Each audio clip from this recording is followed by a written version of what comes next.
तर बांगलादेशींना भारतात ठेवण्याचं काम भाजपनेच केलं असा आरोप करणाऱ्या लोढांनीच राजीनामा द्यावा असं उत्तर काँग्रेसच्या सचिन सावंतांनी दिलंय। असलम शेख, अमीन पटेल आणि अबू आझमी यांच्या मतदारसंघात 5000 बांगलादेशी असल्याचा आरोप मंगल प्रभात तोडा यांनी केला होता।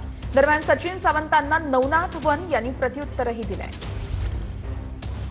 असलम शेख, अमीन पटेल आणि अबू आझमी प्रतीकात्मक आणि नसीम खान प्रतीकात्मक स्वरूपात या तिघाचे विधानसभाची जे मतदार यादी आहे त्यांची शोध 7 दिवसाचे आत इलेक्शन कमिशनने ऑर्डर करावा।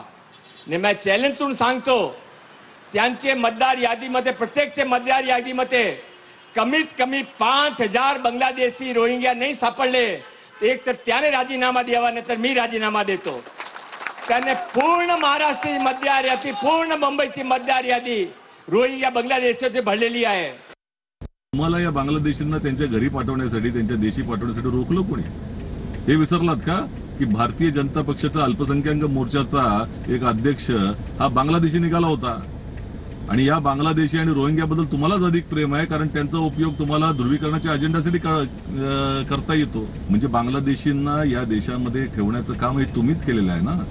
मग तुम्ही ज्या पद्धतीची अकार्यक्षमता या कालावधीमध्ये दाखवली आणि मंगल प्रभात लोढेजी सरकारमध्ये बसून तुम्ही काय करतात याचं उत्तर द्या आणि पहिल्यांदा राजीनामा तुम्ही द्या, वाट बघू नका, तात्काळ देऊन टाका। मालवणीमध्ये किंवा मुंबईमध्ये जे रोहिंग्या फिरतायत त्यांना बाहेर काढण्यासाठीची मागणी तुमचा पक्ष अधिकृतपणे करणार आहे का? तुमचं सरकार असताना बांगलादेशी घुसखोरांना आश्रय देण्याचं काम तुमच्या सरकारमध्ये झालं होतं आणि त्यांना रोहिंग्याबद्दल चीड असेल तर भारतीय जनता पार्टी सोबत खांद्याला खांदा लावून उभं राहावं आणि रोहिंग्यांना, बांगलादेशींना इथून बाहेर काढण्याची मागणी त्यांनी आमच्या सोबत मिळून करावी।